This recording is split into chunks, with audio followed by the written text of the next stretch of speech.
আসসালামু আলাইকুম। এটিএন বাংলা সংবাদে সবাইকে স্বাগত জানাচ্ছি আমি ভাবনা আহমেদ। শুরুতেই বিআরবি কেবল সংবাদ শিরোনাম।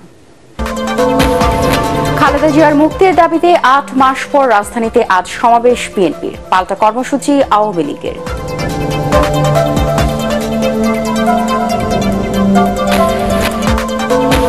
দেশের ৫ বিভাগে টানা ৩ দিন ভারী বৃষ্টির পূর্বাভাস, অল্প বর্ষণেই তলিয়ে গেছে মিরপুর সহ রাজধানীর কিছু এলাকা।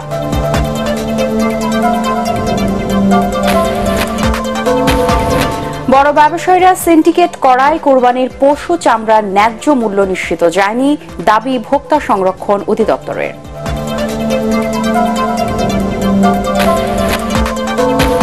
এবং সুপেয় পানি প্রধান উৎস শুকিয়ে যাচ্ছে, আর্সেনিক দূষণে ঘরে ঘরে রোগবালায় বাঘের হাতে হারিয়ার ঘোপ গ্রামে।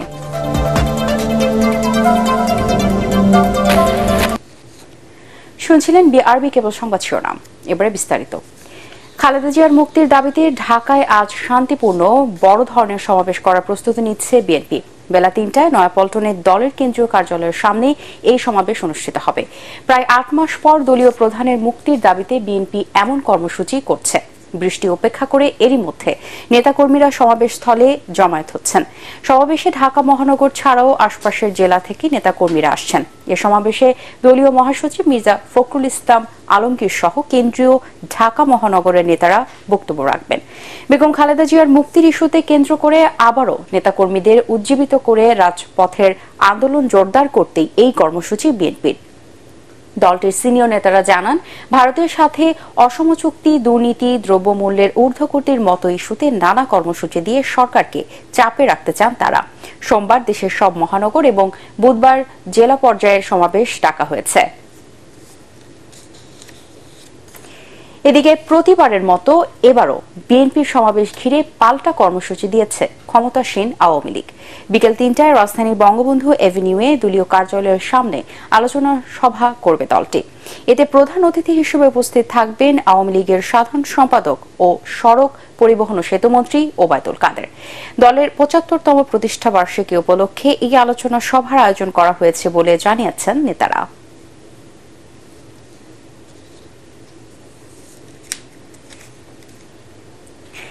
স্বাধীনতা বিরোধীদের চিহ্নিত করে ইতিবাচক প্রতিদ্বন্দ্বিতা তৈরি করা গেলেই দেশে শান্তি প্রতিষ্ঠা করা সম্ভব বলে মন্তব্য করেছেন তথ্য ও সম্প্রচার প্রতিমন্ত্রী অধ্যাপক মোহাম্মদ আলী আরাফাত। রাজধানী কৃষিবিদ ইনস্টিটিউটে জাতীয় পিস অ্যাম্বাসেডর সম্মেলনে তিনি কথা বলেন। দেশকে এগিয়ে নিতে সব রাজনৈতিক দলকে ঐক্যবদ্ধ হওয়ার আহ্বানও জানান তিনি। অনুষ্ঠানে বিএনপির ভাইস চেয়ারম্যান আব্দুল আওয়াল মিন্টু বলেন, রাজনৈতিক কারণেই বিএনপি আওয়ামী লীগের মাঝে এখন বিভেদ সৃষ্টি হয়েছে। এই বিভেদ ঘোচানো গেলে দেশের আর্থ সামাজিক উন্নয়ন ত্বরান্বিত করা সম্ভব বলেও জানান তিনি।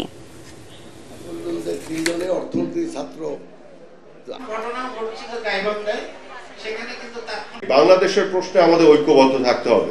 বাংলাদেশের জন্ম যেখানে, যে চেতনা ধরে, সেইখানে কোনো আপোষ চলবে না। তার বাইরে আমাদের সবাইকে মুক্তিযুদ্ধের গোড়ায় যে ঐক্যবদ্ধ হতে হবে সবাই মিলে। যদি আপনি দেশে অর্থনৈতিক প্রবৃদ্ধি বাড়াইতে হয়, অর্থনৈতিক উন্নয়ন করতে হয়, তাহলে আপনাকে সামাজিক মূল্যায়নও বাড়াইতে হবে। কারণ এই যে পারস্পরিক সহযোগিতা, এগুলি সমাজে একটা সামাজিক মূল্যায়ন সৃষ্টি করে। ক্ষণিকের বৃষ্টিতে জলাবদ্ধতা তৈরি হয় রাজধানীর বিভিন্ন এলাকার সড়কগুলোতে। জলজটের কারণে সবচেয়ে বেশি ভোগান্তিতে পড়েছেন শেওড়াপাড়া, কাজীপাড়া ও মিরপুর ১০-এর বাসিন্দারা। সকালে স্কুল কলেজের শিক্ষার্থী ও অফিসগামীরা পড়েন বিড়ম্বনায়। এদিকে আজ থেকে আরও ২ দিন দেশের ৫ বিভাগে ভারী থেকে অতি ভারী বৃষ্টি হতে পারে বলে জানিয়েছে আবহাওয়া অফিস। টানা বৃষ্টিতে আবারও বন্যা পরিস্থিতির সৃষ্টি হতে পারে সিলেট, সুনামগঞ্জ এলাকায়। বিস্তারিত খায়রুল ইসলামের রিপোর্টে। হঠাৎ ঝুম বৃষ্টি আর ঘণ্টাখানেকের এই বৃষ্টিতে মিরপুর, কাজীপাড়া সহ রাজধানীর বিভিন্ন এলাকার সড়কের দুপাশে তৈরি হয় জলাবদ্ধতা। দুর্ভোগে পড়েন স্কুল কলেজ শিক্ষার্থী ও অফিসগামী অনেকে। ভিজা কাপড়ে অফিস করতে হয়, এরকম একটা অবস্থা। পানি তো এখন তো কম, দেখা গেল যদি আরো 10 মিনিট বৃষ্টি হতো হাঁটু সমান পানি হয়ে যেত এখানে। এমন জলজটে ঘটে ছোট বড় নানা দুর্ঘটনা। বছরের পর বছর এই সমস্যার স্থায়ী সমাধান না হয় ক্ষোভ জানান নগরবাসী। এদিকে বৈরী আবহাওয়ার কারণে কক্সবাজার, মংলা ও পায়রা বন্দরকে স্থানীয় ৩ নম্বর সতর্ক সংকেত দেখিয়ে যেতে বলা হয়েছে। এছাড়া ঢাকা, রাজশাহী ও খুলনা বিভাগের অনেক জায়গায় অস্থায়ীভাবে দমকা হাওয়া সহ হালকা থেকে মাঝারি ধরনের বৃষ্টি হতে পারে বলে জানায় আবহাওয়া অফিস। দেশে উজানে ভারতের রাজ্যগুলোতে বৃষ্টিপাত বেড়ে আগামী ৩ দিনে সিলেট, সুনামগঞ্জে বন্যা পরিস্থিতি সৃষ্টি হতে পারে বলে জানায় বন্যা পূর্বাভাস ও সতর্কীকরণ কেন্দ্র। খায়রুল ইসলাম, এটিএন বাংলা, ঢাকা। বড় ব্যবসায়ীরা সিন্ডিকেট করায় এবছর নানা উদ্যোগ নেওয়ার পরও কোরবানির পশু চামড়ার ন্যায্য মূল্য নিশ্চিত যায়নি বলে জানিয়েছেন ভোক্তা অধিকারের মহাপরিচালক AHM শফিকুজ্জামান। রাজধানীর FDC-তে বিতর্ক প্রতিযোগিতায় তিনি জানান, চিহ্নিত সিন্ডিকেটটির বিরুদ্ধে শিগগিরই সরকারকে প্রতিবেদন দেওয়া হবে। এ সময় সম্ভাবনাময় চামড়া শিল্পের দুর্দশা লাঘবে প্রধানমন্ত্রী হস্তক্ষেপ কামনা করেন debate for democracy chairman Hasan Ahmed Chowdhury Kiron. দর্শক, রিপোর্টটি প্রক্রিয়াধীন আছে, আমরা চলে যাচ্ছি পরবর্তী সংবাদে। সম্ভাবনা থাকলেও কাঙ্ক্ষিত মাত্রায় রপ্তানি করা যাচ্ছে না আম। এবছর রপ্তানি লক্ষ্যমাত্রা অর্জন হবে না বলেও মনে করছেন রপ্তানিকারকরা। ডলার সংকট, অতিরিক্ত বিমান ভাড়া, কাস্টমস এবং HS কোড সংক্রান্ত নানা জটিলতায় আম রপ্তানিতে বাংলাদেশ পিছিয়ে যাচ্ছে বলে জানান তারা। দেশে একটিমাত্র প্যাকিং হাউস থাকলেও সেটি এখনো পরিপূর্ণভাবে কাজ শুরু করেনি। ফজর রাব্বির রিপোর্ট। আম উৎপাদক দেশ হিসেবে বিশ্বে বাংলাদেশের অবস্থান সপ্তম। এখানকার আবহাওয়া ও মাটি আম উৎপাদনের জন্য অনুকূল, কিন্তু বিশ্বের প্রধান উৎপাদনকারী দেশগুলোর মধ্যে রপ্তানির বাজারে বাংলাদেশের অবস্থান তলানিতে। রপ্তানি বাড়াতে 2021 সালে রাজধানীর শ্যামপুরে সেন্ট্রাল প্যাকিং হাউসের কাজ শুরু করে কৃষি মন্ত্রণালয়। সারা দেশ থেকে সেখানে আম আনেন রপ্তানিকারকরা। মান যাচাই বাছাইয়ের পরই সেসব আম রপ্তানির ছাড়পত্র পায়, কিন্তু এখনো প্যাকিং হাউসের ল্যাবরেটরির কাজ শেষ না হয় হাতে হাতে পরীক্ষা করা হচ্ছে এই রপ্তানি পণ্য, যার কোনো বৈজ্ঞানিক ভিত্তি নেই। সে কারণে বিশ্বের বিভিন্ন দেশে আম রপ্তানি করলেও প্রবাসী থাকা বাংলাদেশিদের মধ্যেই আটকে আছে এখানকার আমের বাজার। 6টা ল্যাবের মালামাল আমরা 100% চলে আসছে, আর বাকি 4টে ল্যাবের মাল আমরা আশা করতেছি যে আমরা জুলাই মাসের ভিতরে পাবো, এবং পাওয়ার পরে আমাদের যে সমস্ত অ্যানালিস্ট কাজ করবে ওই কোম্পানিগুলো তাদের প্রশিক্ষণ দেবে। এটা 6 মাস হইতে পারে, 8 মাস হইতে পারে। রপ্তানিকারকরা বলছেন, বিমান ভাড়া বেড়ে যাওয়া, কাস্টমস এবং HS কোড সংক্রান্ত নানা জটিলতার কারণে এবছর কমে যাবে আম রপ্তানি। গত বছর ঢাকা থেকে লন্ডনে আকাশপথে আম পরিবহনে খরচ হতো কেজি প্রতি 200 থেকে 250 টাকা। এবার খরচ হচ্ছে অন্তত 400 থেকে 450 টাকা। অথচ আমার পাশের রাষ্ট্র ভারত 300 টাকার ভিতরে বিমান ভাড়া, এবং পাকিস্তানে 300 টাকার ভিতরে বিমান ভাড়া বিদ্যমান। কোল্ড ট্রিটমেন্টটা যেটা আমের, এইটার একটা সিস্টেমটা যদি ডেভেলপ করে, তাহলে সেক্ষেত্রে আমরা যে বিভিন্ন মার্কেটে যে আমরা এন্টিক মার্কেটে যাইতে পারি না, তখন আমরা এন্টিক মার্কেটও এক্সপোর্ট করতে পারবো। আমাদের সক্ষমতা শুধু আমরা আমটা ভালো উৎপাদন করব, নিরাপদ এবং স্বাস্থ্যসম্মত, আমরা শুধু এটুকু পারবো। কিন্তু অন্যান্য সাপোর্টগুলো, লজিস্টিক সাপোর্টগুলো, বিমান ভাড়া কমানো, এই বিষয়টা তো সরকারকে এগিয়ে আসতে হবে। এবছর বিশ্বের 38টি দেশে 3100 মেট্রিক টন আম রপ্তানির লক্ষ্যমাত্রা ঠিক করা হয়েছে। গত বছর বাংলাদেশ আম রপ্তানি করে 3092 মেট্রিক টন, অর্থাৎ এবার আম রপ্তানি খুব একটা বাড়ছে না। বিষয়টিকে আমলে নিয়ে প্যাকিং হাউসের আধুনিকায়ন সহ অন্যান্য প্রতিবন্ধকতা দূর করতে সরকার আন্তরিক হবে বলে আশা করছেন ব্যবসায়ীরা।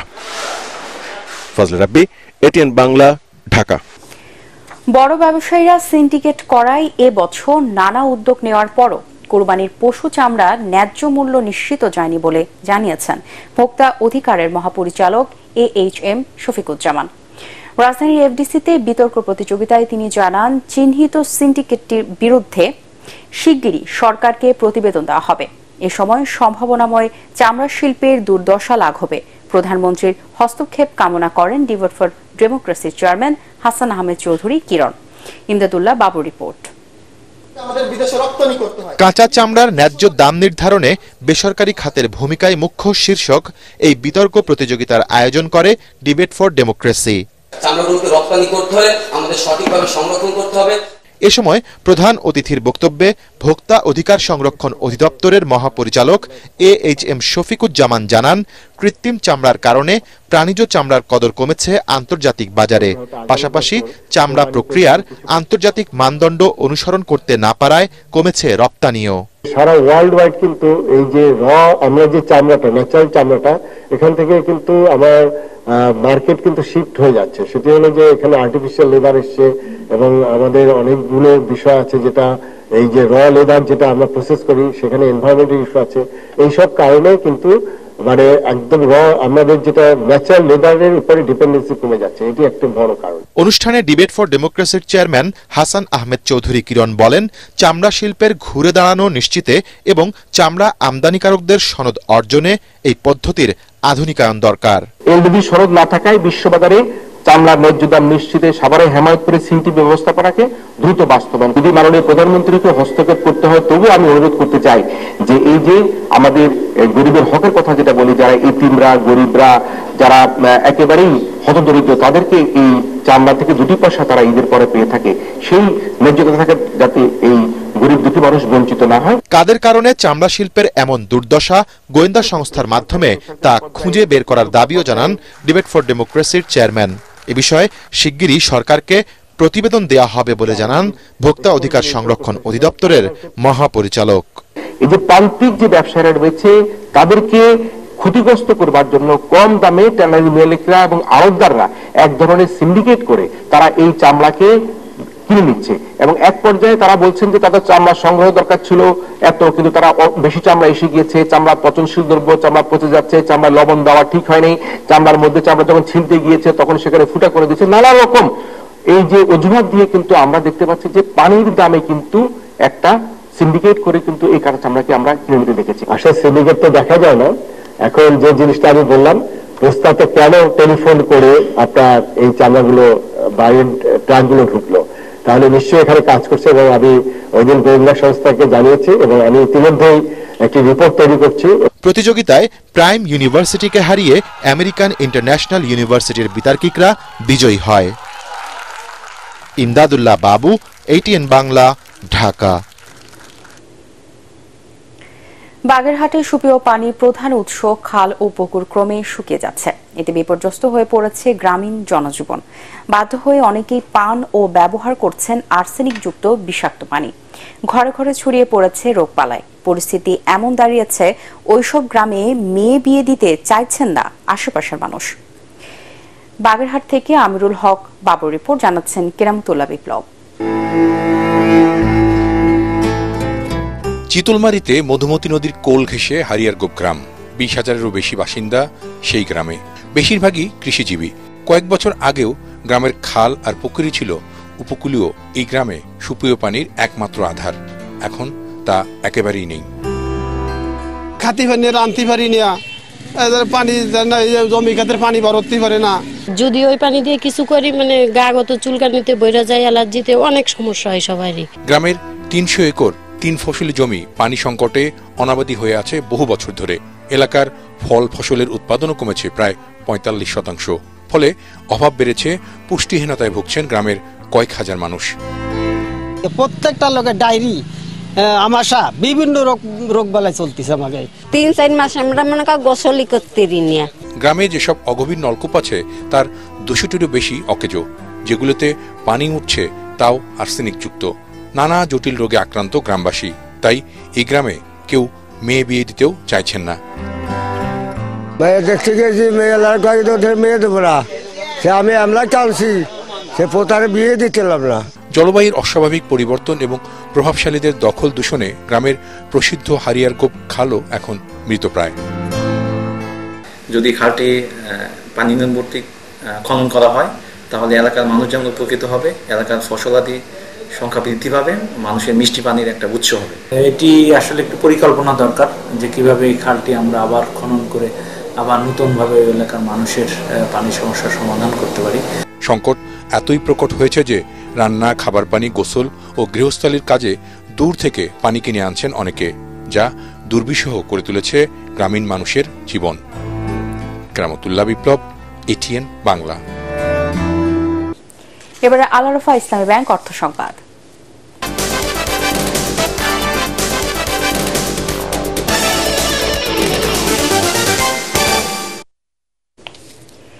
কিশোরগঞ্জের ভৈরবে বর্ষার শুরুতেই ছোট বড় নৌকা তৈরিতে ব্যস্ত সময় পার করছেন কাঠমিস্ত্রিরা। নদীমাতৃক বাংলাদেশে বর্ষা এলে গ্রামাঞ্চলে বেড়ে যায় নৌকার কদর। এক গ্রাম থেকে আরেক গ্রামে যাতায়াত, মাছ ধরা, গোখাদ্য সংগ্রহ সহ নানা কাজে নৌকা জরুরি বাহন হিসেবে ব্যবহৃত হয়। আর এই সুযোগকে কাজে লাগিয়ে ভৈরবের আকবরনগর, শিমুলকান্তি, শ্রীনগর, কালিকা প্রসাদ সহ বিভিন্ন স্থানে কাঠমিস্ত্রিরা চাহিদা মতো তৈরি করছেন কুশা ও ডিঙ্গি নৌকা। মৌসুমের 4 মাস চলে তাদের এই ব্যস্ততা। তবে চলতি বছর কাঠের দাম বেড়ে যাওয়ায় নৌকা তৈরি করে তেমন লাভ হচ্ছে না বলে জানান মিস্ত্রিরা। সরকারি সহযোগিতা ও সহজ শর্তে ঋণ পেলে এই শিল্পের আরও প্রসার ঘটবে এবং কর্মসংস্থানের সুযোগ বাড়বে বলে মনে করেন সংশ্লিষ্টরা। সম অধিকার ও সমমর্যাদা প্রতিষ্ঠার লক্ষ্যে রাজধানীতে অনুষ্ঠিত হল বাংলাদেশ যুব ঐক্য পরিষদের দ্বিতীয় জাতীয় সম্মেলন। প্রধান অতিথি ছিলেন জাতীয় মানবাধিকার কমিশনের সাবেক চেয়ারম্যান অধ্যাপক ডক্টর মিজানুর রহমান। মানবাধিকার সংগঠন বাংলাদেশ হিন্দু বৌদ্ধ খ্রিস্টান ঐক্য পরিষদের অঙ্গ সংগঠন বাংলাদেশ যুব ঐক্য পরিষদের এই সম্মেলনে বাংলাদেশ হিন্দু বৌদ্ধ খ্রিস্টান ঐক্য পরিষদের সভাপতি অধ্যাপক ডক্টর নিমচন্দ্র ভৌমিক, উষাতন তালুকদার, নির্মল রোজারিও, সাধারণ সম্পাদক অ্যাডভোকেট রানা দাশগুপ্ত অন্যান্যের মধ্যে উপস্থিত ছিলেন। এবারে টি-20 বিশ্বকাপের খবর।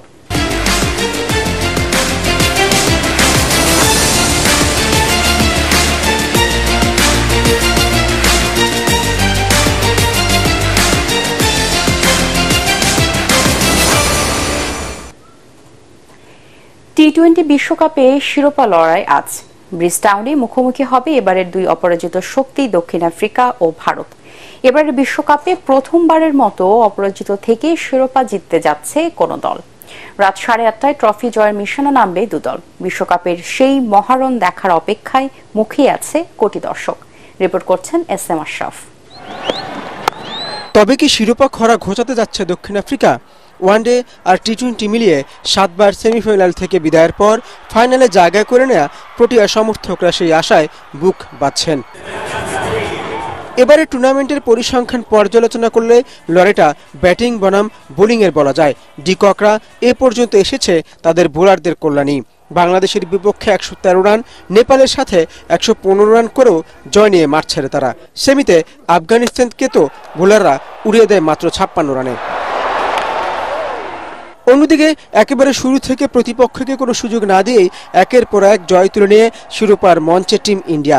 রোহিত শর্মার হাত ধরে 2007-এর পর আরও একবার ট্রফি তুলে নেওয়ার অপেক্ষায় ভারতীয়রা। সামনে থেকে নেতৃত্ব দিচ্ছেন অধিনায়ক নিজেই। 248 রান নিয়ে রোহিত শর্মা আছেন সর্বোচ্চ রান সংগ্রহকারীর তালিকায় 3-এ। তবে বিরাট কোহলির ফর্মহীনতা কিছুটা ভাবাচ্ছে নীল শিবিরকে। দুদল এর আগে টি-20তে মুখোমুখি হয়েছে 26 বার, যেখানে ভারত জিতেছে 14টিতে আর দক্ষিণ আফ্রিকার জয় 11 ম্যাচে। এস.এম. আশরাফ, এটিএন বাংলা। এবারে পার্টেক্স খেলার খবর।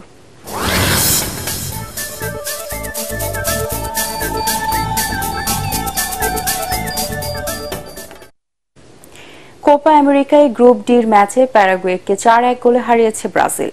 নেভাদায় ভিনিসিয়াস জুনিয়রের গোলে 35 মিনিটে এগিয়ে যায় সেলেসাওরা। এরপর সাভিও দ্বিতীয় গোল করেন 43 মিনিটে। প্রথমার্ধের ইনজুরির সময়ে ভিনিসিয়াসের গোলে ব্যবধান 3-0 করে 5 বারের বিশ্ব চ্যাম্পিয়নরা। আলদারেতা প্যারাগুয়ের হয়ে গোল করলে খেলায় ফেরার চেষ্টা করে প্যারাগুয়ে। তবে লুকাস প্যাকুয়েতা চতুর্থ গোল করলে সেই সম্ভাবনা শেষ হয়ে যায়। এই জয়ে 2 ম্যাচে 4 পয়েন্ট নিয়ে কোয়ার্টার ফাইনালের পথে এগিয়ে গেল ব্রাজিল। 6 পয়েন্ট নিয়ে গ্রুপের শীর্ষে কলম্বিয়া। শেষ করার আগে বিআরবি কেবল সংবাদ শিরোনামগুলো জানিয়ে দিব আরো একবার। খালেদা জিয়ার মুক্তির দাবিতে 8 মাস পর রাজধানীতে আজ সমাবেশ বিএনপির। পাল্টা কর্মসূচি আওয়ামী লীগের।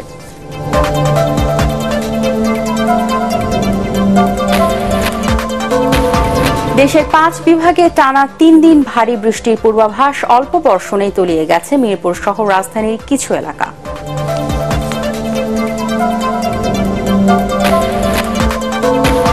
বড় ব্যবসায়ীরা সিন্ডিকেট করায় কোরবানির পশু চামড়ার ন্যায্য মূল্য নিশ্চিত যায়নি, দাবি ভোক্তা সংরক্ষণ অধিদপ্তরের।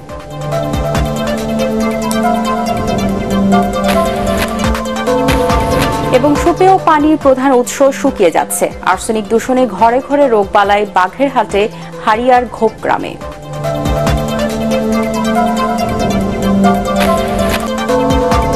পরবর্তী সংবাদ দেখার আমন্ত্রণ জানিয়ে এখনকার মতো শেষ করছি। এটিএন বাংলার সংবাদ ইউটিউবে দেখতে ব্রাউজ করুন youtube.com/ATN Bangla News। ধন্যবাদ সবাইকে।